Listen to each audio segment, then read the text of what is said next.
Γεια σας και καλώς ήρθατε στο κανάλι μου. Σήμερα θα σας δείξω πώς να φτιάξετε νόστιμα νηστίσιμα μπιφτέκια με μια υπέροχη σάλτσα μανιταριό. Και για να γίνουν ακόμα πιο εύκολα, θα τα μαγειρέψουμε σε ένα εκπληκτικό μηχάνημα που μου έστειλε η Ronson, το Polymagira Mix & Cook. Ανακαλύψτε ένα νέο τρόπο μαγειρέματος με πάνω από 30 λειτουργίες. Μπορείτε να συνδεθείτε εύκολα στο Ronson Link μέσω της οθόνης και της εφαρμογής, βρίσκοντας πάνω από 200 συνταγές. Διαθέτει 6 διαφορετικά εξαρτήματα, τηλεπίδα ζυμώματος, ανάδευσης πεταλούδα, τεμαχισμού και σοταρίσματος και το καλάθι φίλτρο. Το Mix & Cook μπορεί να ζυγίσει, να τεμαχίσει, να αναμίξει αλλά και να μαγειρέψει το αγαπημένο σας γεύμα. Η ισχύς του μηχανήματος είναι 1700 W με χωρητικότητα δοχείου 3 λίτρων και με ατμομάγειρα 2 επιπέδων. Μαγειρέψτε με το Mix & Cook εύκολα και υγιεινά και είμαι σίγουρος ότι θα σας λύσει τα χέρια. Και φυσικά για περισσότερες πληροφορίες θα σας έχω link κάτω στην περιγραφή. Ξεκινώντας, βάζουμε τη λεπίδα τεμαχισμού.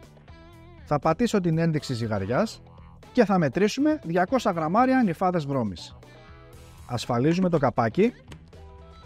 Επιλέγω τη λειτουργία τεμαχισμού.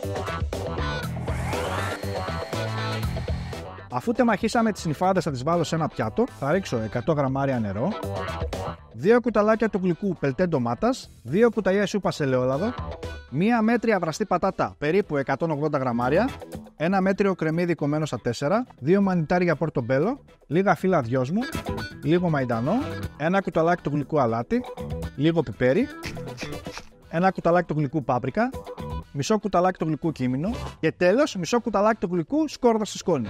Κλείνω το καπάκι και πολτοποιούμε όλα τα υλικά πάρα πολύ καλά.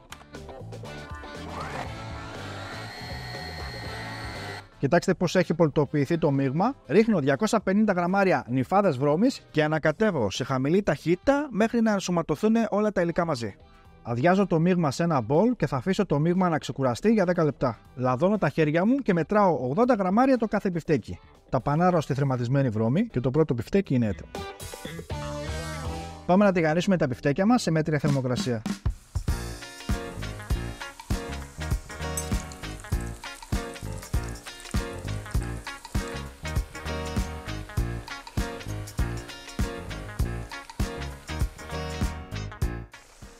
Πάμε να φτιάξουμε τη σάλτσα μανιταριό. Έχω βάλει τη λεπίδα σοταρίσματος και θα ρίξω 30 γραμμάρια ελαιόλαδο, μισό κρεμμύδι ψιλοκομμένο, 6 λευκά μανιτάρια κομμένα σε φέτες. Κλείνω το καπάκι, πατάω τη λειτουργία σοτάρισμα.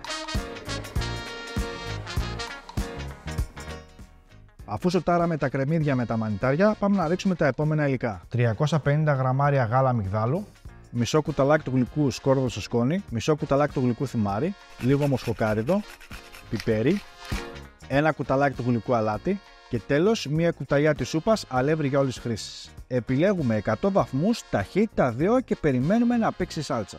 Η σάλτσα μας είναι έτοιμη και πάμε να τη βγάλουμε. Αδειάζω τη σάλτσα μου σε ένα μπολάκι.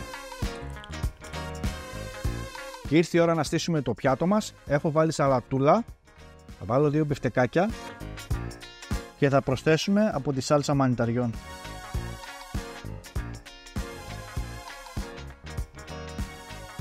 Και πάμε να δοκιμάσουμε να δούμε τι φτιάξαμε.